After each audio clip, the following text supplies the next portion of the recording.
Hello friends. जैसे कि last video में मैंने question number 1 to question number 50 discuss किया था, इस वीडियो में I will be discussing question number 51 to question number 100। जो मेरा ऑब्जेक्टिव है ये वीडियो बनाने का वो ये है कि मैं आप लोगों को बता सकूं कि एक कैंडिडेट जिसने 102 एंड 105 स्कोर किया है तो उसका लेवल ऑफ प्रिपरेशन क्या था, उसका लेवल ऑफ नॉलेज क्या था, एंड उसने किस सोर्सेज को पढ़ के ये नॉलेज गेन किया एंड उसको कैसे अप्लाई किया एग्ज़ाम हॉल में। ये बताने का मेरा ऑब्जेक्टिव है। मेरा ये करने का ऑब्जेक्टिव नहीं है कि मैं एक एक स्टेटमेंट आपको एक्सप्लेन करूँ, समझाऊँ या पढ़ाऊँ उसके बारे में। That is not the objective. Teaching here is not the objective. Telling you how to from to show you कि क्या लेवल ऑफ प्रिपरेशन चाहिए होती है, सो दैट आप अपनी प्रिपरेशन को गेज कर पाओ, उसको जज कर पाओ, और फिर आप अपने जो प्लान्स और स्टडी प्लान है उसमें आप अकॉर्डिंगली चेंजेस ला पाओ।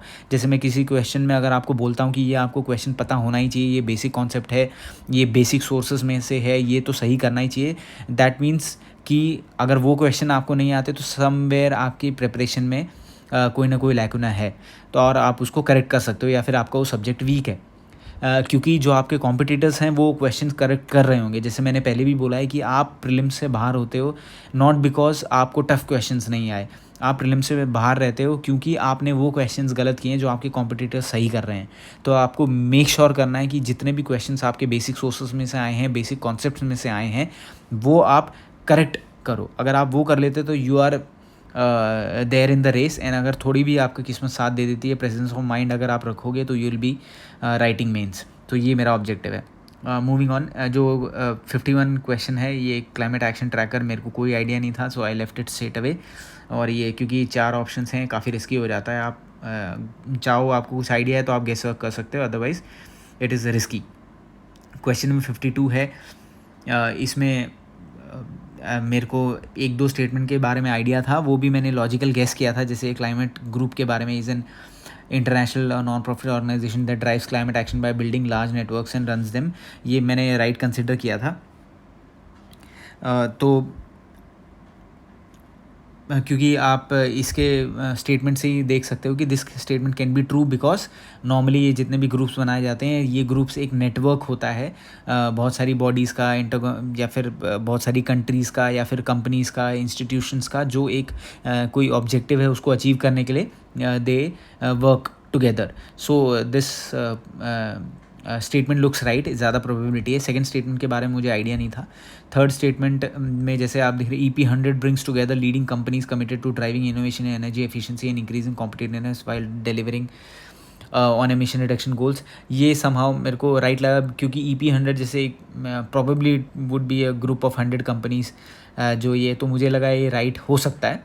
ये मैंने इसलिए क्वेश्चन सेकंड थर्ड आइटरेशन के लिए छोड़ दिया था, but I consider this statement right.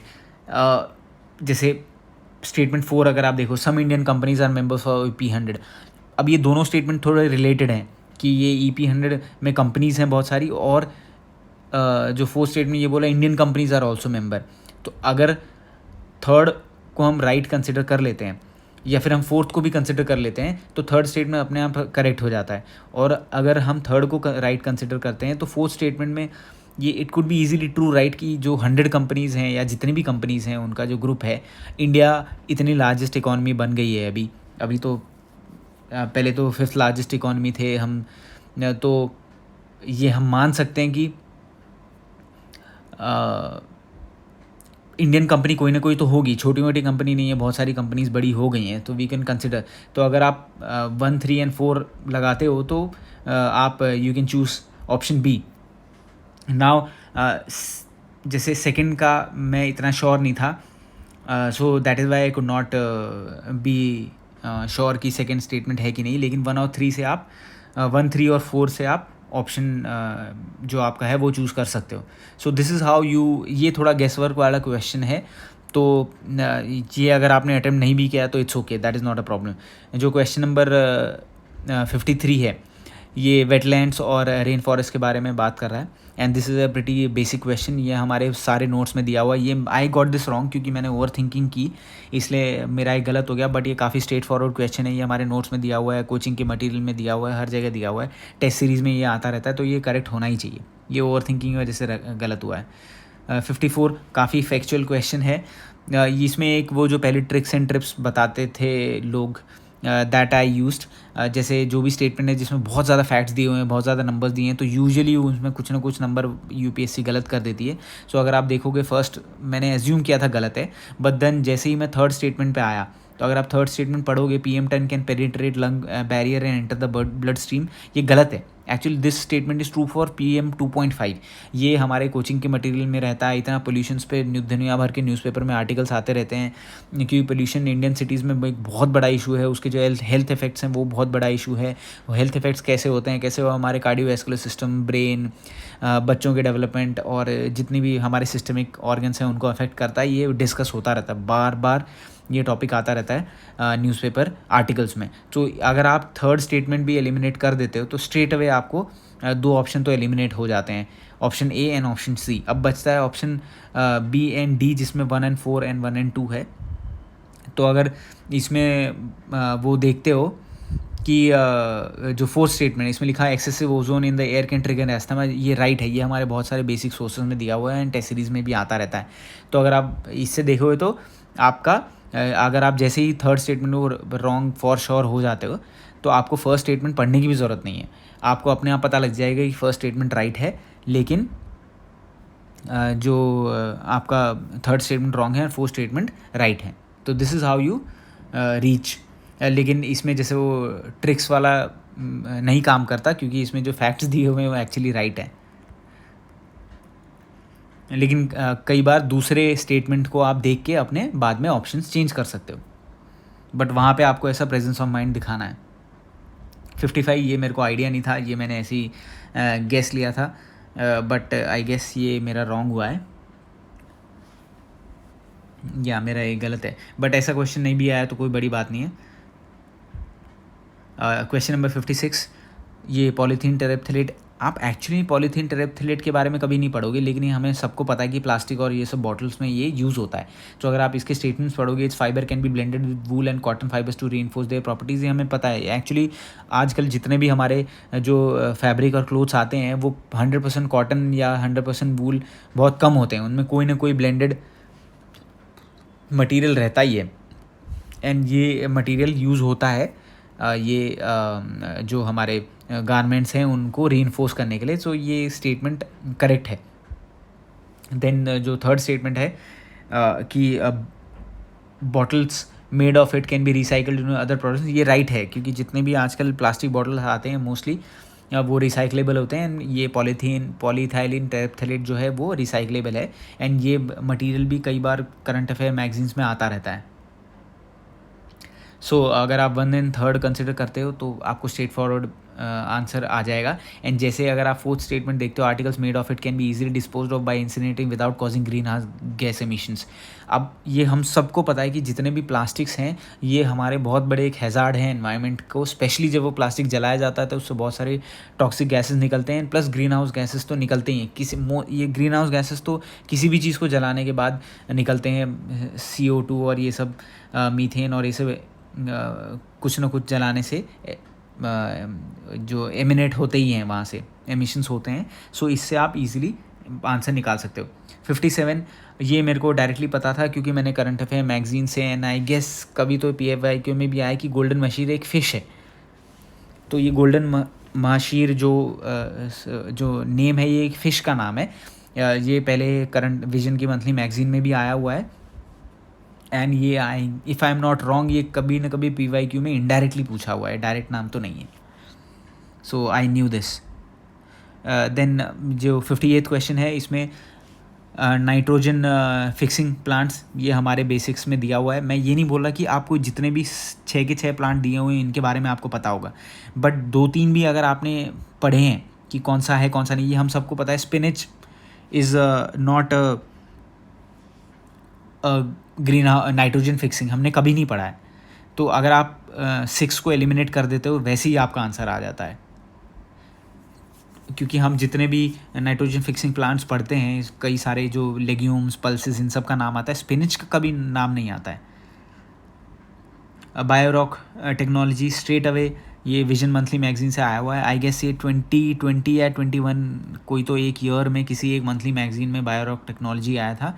I guess ये गुजरात के कोस्ट में यूज़ हुआ था टू रिस्टोर कोरल रीफ्स, तो मेरे को ये स्ट्रेट अवे पता था। मियावाकी मेथड, ये मेथड भी डिस्कस हुआ है, straight away vision monthly magazine से आया हुआ है ये। तो आप इसलिए मैं बोलता हूँ करंट अफेयर के लिए आप 2 चीज़ें फॉलो करो, मंथली मैगजीन विजन की रेगुलरली और न्यूज़पेपर। इसके अलावा आपको कुछ भी फॉलो करने की ज़रूरत नहीं है करंट अफेयर्स के, कुछ भी मतलब कुछ भी नहीं। 2 सोर्सेस करने हैं बस, एक न्यूज़पेपर एंड 1 मंथली मैगजीन। मुझे विजन की बहुत अच्छी लगती थी इसलिए मैं वो फॉलो करता था, आप किसी और की फॉलो कर सकते हो। इससे ज़्यादा करंट अफेयर्स कुछ भी करने की ज़रूरत नहीं है, this is more than enough. इससे बाहर अगर आएगा तो वो किसी को भी नहीं आएगा, तो आपको उसके बारे में बॉदर करने की ज़रूरत नहीं है। 61 उस टाइम डिजी लॉकर, दीक्षा, कोविड की वजह से इतना न्यूज़ में था, तो ये स्ट्रेट फॉरवर्ड था।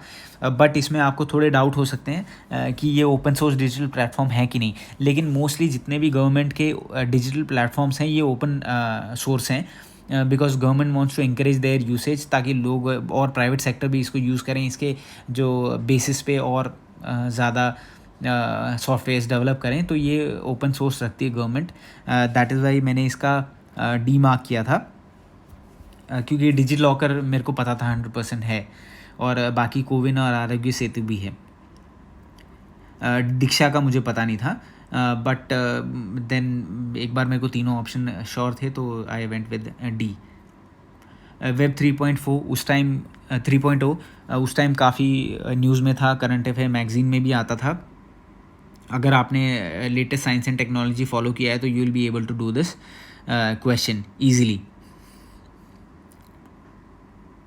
क्योंकि अभी जितने भी नए नए टेक्नोलॉजीज़ आ रहे हैं मेनली सब का बहुत इंपॉर्टेंट एक फ़ीचर है डिसेंट्रलाइजेशन, कि लोगों को ज़्यादा उसमें एक्सेस है, लोगों के हाथ में कंट्रोल है। सो ये वेब 3.0 का एक बहुत बड़ा फ़ीचर है। अगर आप इसके बारे में जानते हो, तो अगर आपने मंथली मैगजीन फॉलो की है तो you will be able to do it. ये सैस मुझे नहीं आता था, बट अगर आप इसको स्टेटमेंट को लॉजिकली पढ़ोगे तो इसमें आप you can reach the conclusion कि इसकी तीनों स्टेटमेंट राइट हैं। But I was not sure, इसलिए मैंने ये क्वेश्चन अटैम्प्ट नहीं किया था।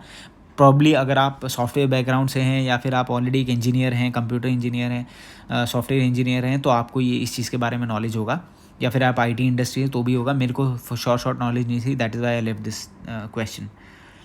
64 जो क्वेश्चन है, इसमें मैंने अगेन इसमें ओवर थिंकिंग की थी। मैंने 2 तो एलिमिनेट कर दिए थे, BNC, ये फ्रैक्शनल ऑर्बिटल बम्बार्डमेंट सिस्टम। आप इजीली सोच सकते हो कि ये कुछ तो टेक्नोलॉजी जो स्टेटमेंट ए है और जो डी है इससे रिलेटेड है, लेकिन मैं ओवर थिंकिंग कर गया। पहले मैं ए ही मार्क करना चाहता था, लेकिन then I over thought about it and then I mark D, क्योंकि अगर आप ये बम्बार्डमेंट सिस्टम अगर आप देखोगे तो यूजुअली ये मैंने सोचा इधर ये लेज़र लाइट या इसके लिए यूज़ होगा, या फिर किसी वेपन के लिए यूज़ होगा, एंड बट ये वेपन्स के लिए यूज़ होता है, हाइपरसोनिक मिसाइल के लिए। ये भी आप लॉजिकल रीजनिंग से सॉल्व कर सकते हो। लेकिन आप जितने भी लोगों ने ये क्वेश्चन करेक्ट किया है, आई एम 100% श्योर कि किसी ने भी फ्रैक्शनल ऑर्बिटल बम्बार्डमेंट सिस्टम के बारे में नहीं सुना होगा, और सुना भी होगा तो 1-2 लोग होंगे। लेकिन जितने भी लोगों ने ये करेक्ट किया है वो लॉजिकल गेसिंग करके ही किया है कि कौन सा ऑप्शन जो स्टेटमेंट है वो सबसे ज़्यादा रिलेवेंट है इस चीज़ के। तो ऐसे ही आप आंसर कर सकते हो, आपको 35-40 से ज़्यादा क्वेश्चन है। Qubits straight forward science and take current affair से आया हुआ है, हर मंथली मैगजीन में था, न्यूज़पेपर में बार बार आता रहता था। अगेन 66 बेसिक कॉन्सेप्ट है, शॉर्ट रेंज डिवाइस टेक्नोलॉजी क्या होती है हम सबको पता है। CCTV शॉर्ट रेंज होते हैं कि एक क्लोज सर्किट टेलीविज़न हम किसी भी घर में ऑफिस में लगा देते हैं, एंड वो लोकली रिकॉर्ड होता है, एंड फिर हम उसको स्क्रीन पे देख सकते हैं। रेडियो फ्रीक्वेंसी आइडेंटिफिकेशन, ये RFID फास्टैग वगैरह आए थे उस टाइम, काफ़ी न्यूज़ में था। ये टेक्नोलॉजी सबको पता होनी चाहिए। वाईफाई लोकल एरिया नेटवर्क, ये तो होता ही है शॉर्ट रेंज डिवाइस टेक्नोलॉजी, क्योंकि आप एक शॉर्ट रेंज में एक नेटवर्क बनाते हो वाईफाई, जिसमें आप अपने मोबाइल लैपटॉप इन सब से। तो स्ट्रेट फॉरवर्ड क्वेश्चन है, आप बिना दिमाग लगाए, कोई एक्चुअल में बैठ के पढ़ता नहीं है वाईफाई के बारे में, CCTV के बारे में, RFID तो काफ़ी न्यूज़ में था उसके बारे में, स्टिल पढ़ा हो। लेकिन ये काफ़ी कॉमन सेंस वाला क्वेश्चन है, आपको इसमें कॉमन सेंस लगा के आपको ये ऑप्शन चूज़ करना है। बायोफिल्म स्ट्रेट फॉरवर्ड आंसर है। अगर आप मेडिकल फील्ड से हो या आपने थोड़ी बहुत भी बायोलॉजी पढ़ी है या बायोटेक्नोलॉजी पढ़ी है तो आप बायोफिल्म्स के बारे में ये चीज़ जान जाओगे ईजिली कि biofilms can form on medical implants with in human tissues. ये ट्रू है, बायोफिल्म्स कहीं भी फॉर्म हो सकती है, किसी भी ह्यूमन टिश्यू पे और इम्प्लांट्स पे तो डेफिनेटली। इनफैक्ट बायोफिल्म फॉर्म होने के बाद ही इन्फेक्शन वगैरह होता है। Biofilm can form on food, biofilms can exhibit antibiotic resistance. बिल्कुल बायोफिल्म में बैक्टीरियाज होते हैं एंड वो एंटीबायोटिक रेजिस्टेंस शो कर सकते हैं। स्ट्रेट फॉरवर्ड आंसर था मेरे लिए। तो जैसे कोई अगर आईटी से था तो उसके लिए वो सांस वाला क्वेश्चन स्ट्रेट फॉरवर्ड था, ये मेडिकल फील्ड से रिलेटेड लोगों के लिए स्ट्रेट फॉरवर्ड है। प्रोबायोटिक्स वाला, प्रोबायोटिक्स हम बचपन से सुनते आ रहे हैं, हमने बुक्स में पढ़ा है, 10th में आता है, 12th में आता है। प्रोबायोटिक्स की बहुत सारे बैक्टीरिया होते हैं जो हमारे इंटेस्टाइन में, not all the bacterias are harmful, कुछ बैक्टीरियाज होते हैं जो हमारे बेनिफिशियल भी होते हैं हमारे लिए। तो ये एंड जो प्रोबायोटिक्स की ऐड भी आती रहती हैं बार बार, याकुल्ट भी एक प्रोबायोटिक है, आई गेस काजोल ऐड करती हैं। तो ये बेसिक चीज़ें जो हमारे आती हैं सामने, उनकी बेसिक नॉलेज होनी चाहिए। तो I knew about probiotics, that is why I got it right, I guess ये मेरा राइट हुआ था। जैसे स्टेटमेंट 2 है, the organism probiotics are found in foods we ingest but they do not naturally occur in our gut. ये हमको 8th 9th 10th standard से ही पढ़ाते हैं कि हमारे इंटेस्टाइन में यूजफुल बैक्टीरिया भी होते हैं। तो ये ऑटोमेटिकली गलत हो गया। आप दो ऑप्शन आराम से एलिमिनेट कर सकते हो। कोविशील्ड, उस टाइम जो मैकेनिज़म्स था, जो हमारी वैक्सीन्स थी, उनका मैकेनिज़्म बार बार आता था न्यूज़ में, न्यूज़पेपर्स में एंड करंट अफेयर मैगजीन, ये सबको करेक्ट करना ही चाहिए।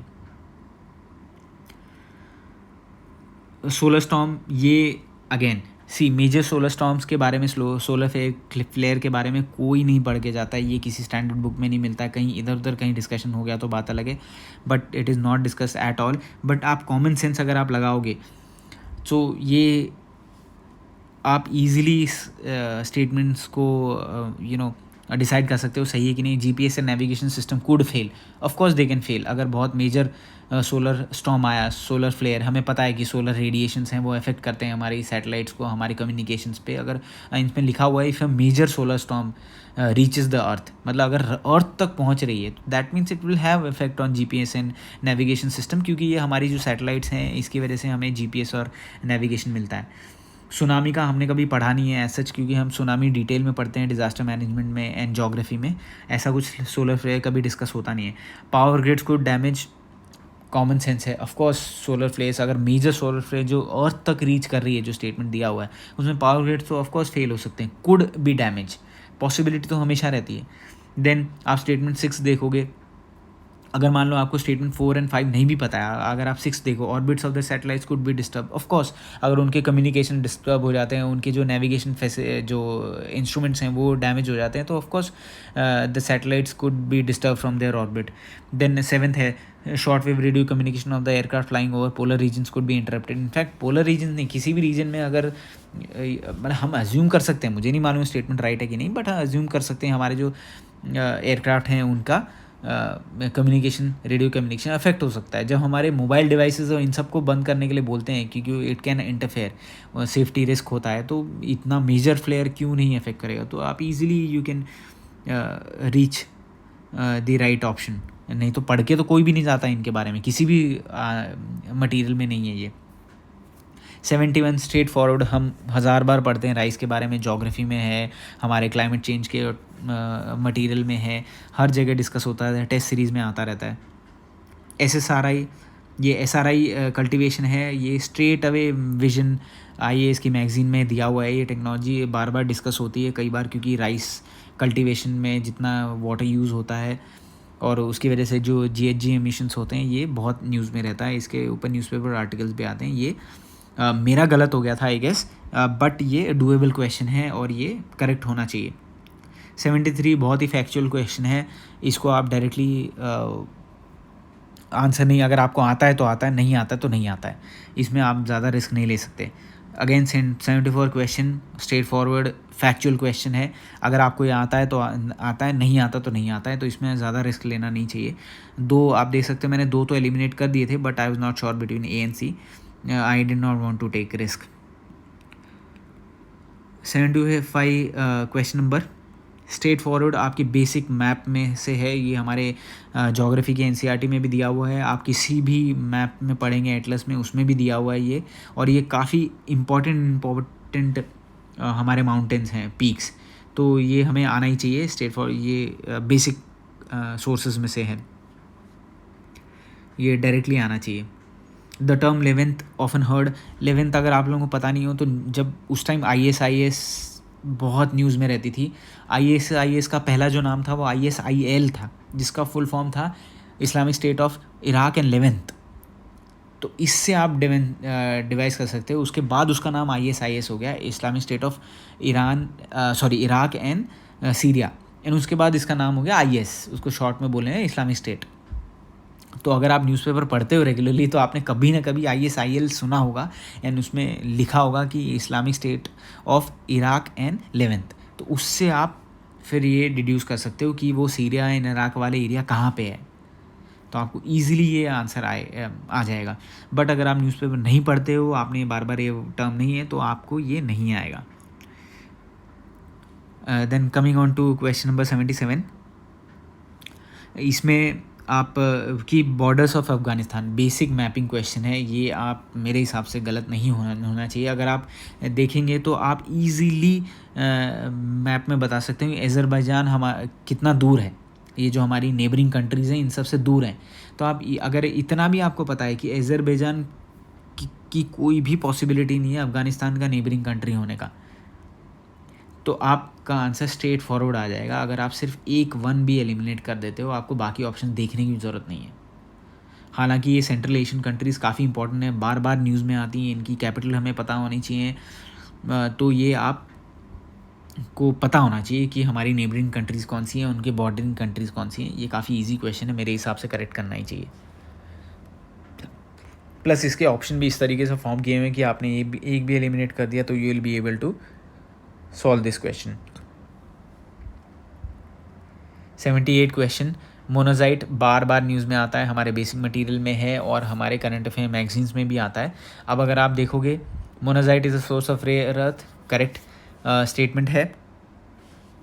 देन मोनाजाइट कंटेन्स थोरियम, सबको पता है, बेसिक इन्फॉर्मेशन है, पता ही होनी चाहिए। देन थर्ड स्टेटमेंट देखो आप, monazite occurs naturally in the entire Indian coastal Sands in India. अगर ऐसा होता है एंटायर कोस्टल स्टेट, तो हम बार बार ये क्यों पढ़ते कि केरला के जो बीचेस हैं उनके सैंड में बहुत ज़्यादा बार बार केरला के बीचेस का नाम आता है, लेकिन कहीं भी ये आपने लिखा हुआ नहीं पढ़ा हो कि it is found in the entire Indian coastal sands. Then fourth है, in India government bodies only can process export monazite, correct है ये। क्योंकि हमें पता है कि डिपार्टमेंट ऑफ जो एटॉमिक एनर्जी है ये डायरेक्टली PM के अंडर होता है, एंड जो एटॉमिक एनर्जी का सेक्टर है वो अभी भी फुल कंट्रोल में है गवर्नमेंट ऑफ इंडिया के। जो हमारे 1991 इकोनॉमिक लिबरलाइजेशन हुआ था, उसके बाद भी कुछ डिपार्टमेंट थे जो कंप्लीट कंट्रोल में थे गवर्नमेंट के, जिसमें से वन ऑफ द डिपार्टमेंट था department space and department of atomic energy. Space को अभी हम लिबरलाइज कर रहे हैं, बट अब तक ये दोनों department direct prime minister office के अंडर आते थे। तो ये इजी स्टेटमेंट है, स्ट्रेट फॉरवर्ड आना ही चाहिए।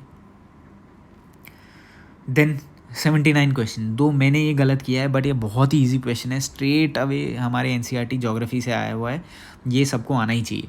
तो अगर आप ऐसे क्वेश्चंस गलत कर रहे हो ना, तो आप रेस से बाहर हो। If you are getting these questions right, जिनके बाकी 90% ऑफ द लोग करेक्ट करने वाले हैं, तो अगर आप ये करेक्ट कर रहे हो तो you are in the race. अगर आप गलत कर रहे हो तो you are definitely out of the race. 80 question number, मेरे हिसाब से ये आना चाहिए, बेसिक मैपिंग क्वेश्चन है। जब हम अपने वेटलैंड्स या फिर लेक्स पढ़ते हैं तो ये सारे इंपॉर्टेंट लेक्स हैं। मेरे को इनका करेक्टली पता था कि ये मेरे को सस्तम कोटा में थोड़ा डाउट हो रहा था, बट मेरे को बाद में ये ध्यान था कि ये केरला में आता है, it is not located in Tamil Nadu.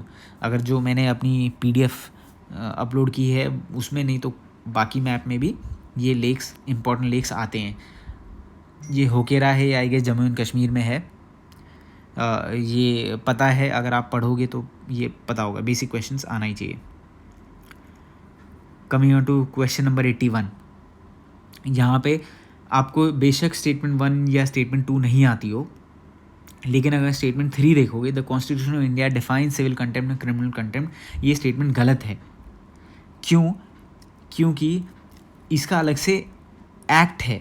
ये कितने बार सुप्रीम कोर्ट में कितने बार ये केस चलता रहता है। आई गेस प्रशांत भूषण का इतना लंबा केस चला था, ये 2020 अटेम्प्ट के बाद चला था, पहले मेरे को याद नहीं, बट हर थोड़े दिन में सुप्रीम कोर्ट में या हाई कोर्ट में कोई ना कोई कंटेम्प्ट का केस चलता है, और उसमें बार बार ये डिस्कस होता है कि ये एक एक्ट है, कंटेम्प्ट ऑफ कोर्ट और समथिंग सम एक्ट है, जिसके एक्ट के बेसिस पे ये जुडिशरी पनिश करती है आई गेस। तो कॉन्स्टिट्यूशन ऑफ इंडिया डिफाइन तो नहीं करता है civil contempt and criminal contempt.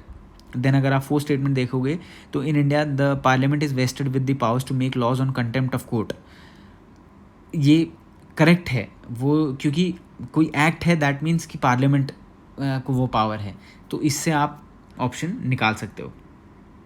जैसे ही 3 एलिमिनेट होगा आपके 2 ऑप्शन एलिमिनेट हो जाएंगे, एंड देन अगर फोर्थ स्टेटमेंट राइट है तो बी ऑप्शन ही एक बचता है जिसमें फोर्थ स्टेटमेंट है, अदरवाइज 1 और 2 तो करेक्ट है ही। तो दिस इज़ हाउ यू, लेकिन ये बेसिक दिया हुआ है आपके, आई गेस लक्ष्मीकांत में भी है अभी, नहीं तो आप न्यूज़पेपर आर्टिकल्स पढ़ोगे तो 100 बार ये डिस्कस होता रहता है।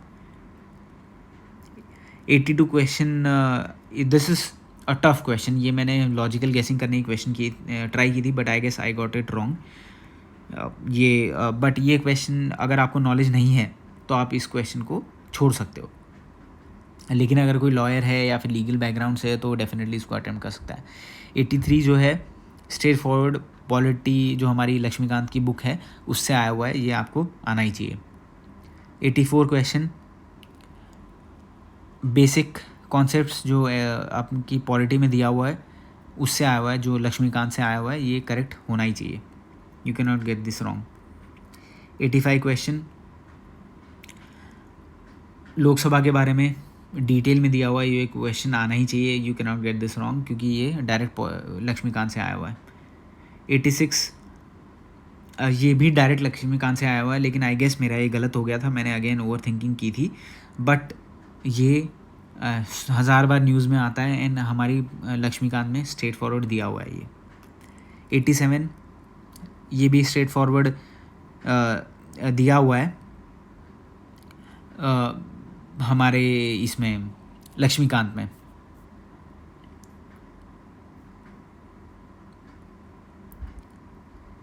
88 क्वेश्चन, अब ये लक्ष्मीकांत में दिया हुआ है डायरेक्टली, आई गेस तीनों स्टेटमेंट शायद नहीं दिए हुए हैं, बट फंडामेंटल राइट्स वाले चैप्टर में डिस्कस किया हुआ है ये। स्टेटमेंट 1 तो दिया हुआ है, you can easily get it correct. Will not lie against a company even though it may be a government company, ये भी दिया हुआ है I guess. Any public person can be petitioner to move court to obtain the yes. तो ये statement दिए हुए हैं लक्ष्मीकांत में, ये आप करेक्ट होना ही चाहिए। आयुष्मान भारत डिजिटल मिशन, ये उस टाइम काफ़ी न्यूज़ में था, न्यूज़पेपर में भी इसके ऊपर आर्टिकल्स आते थे, लेकिन ये जो स्टेटमेंट दिए हुए हैं ये स्टेटमेंट किसी भी उसमें डिस्कस नहीं किए जाते थे, बट मैंने कैसे ये अटेम्प्ट करने की कोशिश की कि जो इसमें फर्स्ट स्टेटमेंट है कि private and public hospitals must adopted, एक बहुत ही ज़्यादा होता है ना, बहुत ही ज़्यादा एक्सट्रीम स्टेटमेंट हो जाता है कि मस्ट अडॉप्टेड, ऐसा कहीं मिशन में लिखा नहीं हुआ है। हम सबको पता है कि ये जितनी भी स्कीम्स आती हैं, मोस्ट ऑफ द जो मिशंस और स्कीम्स हैं, ये किसी के लिए भी कंपलसरी नहीं होते हैं, ये ऑप्शनल होते हैं सबके लिए। तो ये जो कि प्राइवेट हॉस्पिटल्स के लिए भी मैंडेटरी है, ये मेरे को श्योर नहीं था, that is why I considered the statement wrong, and उसके बाद एक स्टेटमेंट रॉन्ग करते ही ये आपका आंसर आ जाता है। एंड ये it has seamless portability across country, ये बिल्कुल राइट है, क्योंकि ये जो आयुष्मान भारत डिजिटल मिशन है इसका प्राइमरी ऑब्जेक्टिव ही ये है कि ये जो हमारे रिकॉर्ड्स हैं पेशेंट्स के, या फिर जितने भी एक्सरेज और जो रिपोर्ट्स वगैरह हैं, ये पोर्टेबल हों। डिप्टी स्पीकर ऑफ लोकसभा, ये आई गेस जो इसके जो ऑप्शंस दिए हुए हैं, लेट मी रीड इट, हाँ, ये जितने भी ऑप्शन दिए हुए हैं स्ट्रेट फॉरवर्ड लक्ष्मीकांत से है, आप इसको you can get it correct, Laxmikanth से आया ये क्वेश्चन। रैपिड फाइनेंसिंग इंस्ट्रूमेंट अगर आपने ये पढ़ी है, कहीं सुनी है तो ठीक है, बट ये काफ़ी फैक्चुअल क्वेश्चन है, अगर आपको नहीं पता तो नहीं पता। लेकिन इसमें भी आप थोड़ी लॉजिकल गेसिंग कर सकते हो, क्योंकि IMF बार बार न्यूज़ में रहता है, इस पर न्यूज़पेपर आर्टिकल्स आते रहते हैं। एंड अगर ये आप टर्म्स सुनोगे कि रैपिड फाइनेंसिंग इंस्ट्रूमेंट, रैपिड किसी भी चीज़ में कब होता है, या रैपिड क्रेडिट फैसिलिटी, क्रेडिट वगैरह ये सब, ये जितने बैंक हैं ये सब क्रेडिट देते हैं। लेकिन रैपिड फाइनेंसिंग एंड जो रैपिड क्रेडिट है, ये कब, जब ज़रूरत पड़ती है, जब कहीं पे कोई क्राइसिस हो, जहाँ जल्दी से फंड्स की ज़रूरत हो। एंड ये नॉर्मली वहाँ देखा जाता है जहाँ जो फॉरेक्स रिजर्व्स के जो क्राइसिस हो जाती है कुछ कंट्रीज़ के साथ, जैसे अभी रिसेंटली श्रीलंका के साथ हुआ था, पाकिस्तान के साथ हुआ, ऐसे ही होता रहता है, न्यूज़ में आता रहता है। तो आप थोड़ा सा एक्स्ट्रा अपना फेथ दिखा के या किस्मत पे खेल सकते हो कि आप IMF मार्क करो। बट अगर आपने ये क्वेश्चन छोड़ भी दिया है तो it's not that big a deal. But अगर आप थोड़ा लॉजिकली भी जाओ तो IMF ज़्यादा लॉजिकल लगता है इसका आंसर। बट ये हाइंडसाइड में अभी देख के आंसर ये बताना बड़ा आसान है, बट एग्ज़ाम हॉल में अंडर प्रेशर आपको ये रिस्क लगता है कि कहीं मैंने चारों में से, क्योंकि चारों ही बैंक के नाम है, एक इनिशिएटिव है, बाकी 3 बैंक हैं, इसमें अगर कुछ गलत हो गया तो आपके -2.66 हो जाएंगे, मतलब you lose 2 marks and plus negative होगा वो अलग। तो इट्स बेस्ट कि अगर आप ऐसे क्वेश्चन छोड़ दो। ये जो नॉमिनल इफेक्टिव एक्सचेंज रेट है, ये एक्चुअली आना चाहिए, काफ़ी बेसिक कॉन्सेप्ट है ये, हमारे जो बेसिक इकोनॉमी के मटेरियल है उसमें अवेलेबल है। मेरा आई गेस ये गलत हो गया था, बट ये करेक्ट किया जा सकता है। ये नीर और रीर काफ़ी टेस्ट सीरीज़ में भी बार बार पूछते हैं, कोचिंग के मटेरियल में भी रहता है, या बेसिक इकोनॉमिक्स के कॉन्सेप्ट्स में आता है, ये पता होना चाहिए। 93 क्वेश्चन स्ट्रेट फॉरवर्ड RBI से है। ये जितने भी इंफॉर्मेशन है न्यूज़पेपर और बेसिक इकोनॉमी मटेरियल में अवेलेबल रहता है, ये 93 आपको आना ही चाहिए। आप स्ट्रेट फॉरवर्ड इसको अटेम्प्ट कर सकते हो, बेसिक इकोनॉमी कॉन्सेप्ट है।